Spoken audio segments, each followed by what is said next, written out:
સ્થાનિક સ્વરાજ્યની ચૂંટણીમાં આમ આદમી પાર્ટીના તમામ શીર્ષ નેતૃત્વ, પ્રદેશની ટીમ અને કાર્યકર્તાઓનો ખૂબ ખૂબ આભાર.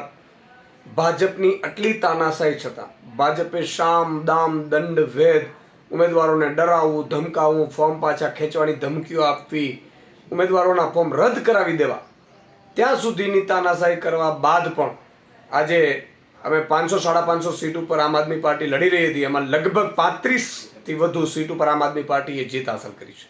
કેટલીક નગરપાલિકાઓ છે એમાં આમ આદમી પાર્ટી વિપક્ષની ભૂમિકામાં છે. કરજણ છે, સલાયા છે, જામજોધપુર છે, માંગરોળ છે.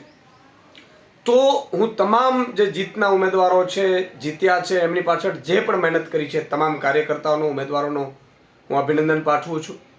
આમ આદમી પાર્ટી એક ગુજરાતમાં પરચમ લહેરાવી દીધો છે. આમ આદમી પાર્ટીએ 35થી વધુ સીટો જીતીને, તાલુકા પંચાયત છે, નગરપાલિકાઓની સીટો છે, વિપક્ષમાં છે, આમ આદમી પાર્ટીએ સાબિત કરી દીધું છે કે સ્થાનિક સ્વરાજ્યની ચૂંટણીમાં ભાજપની તાનાશાહી સામે આટલું સારું પરફોર્મ આમ આદમી પાર્ટીએ કર્યું છે. એ તમામ ઉમેદવારો અને તમામ કાર્યકર્તાઓને આભારી છે. હું સૌને લાખ લાખ અભિનંદન પાઠવું છું. અને આમ આદમી પાર્ટી અહીંથી ઊભી નહીં રહેશે. આગામી જે મહાનગરપાલિકાઓની, તાલુકા જિલ્લા પંચાયતની ચૂંટણીઓ છે એમાં 8000થી વધુ ઉમેદવારો આવનાર વર્ષ ફેબ્રુઆરી 2026માં ચૂંટણીઓ છે. એમાં આમ આદમી પાર્ટી હવે મજબૂતાઈથી લડશે.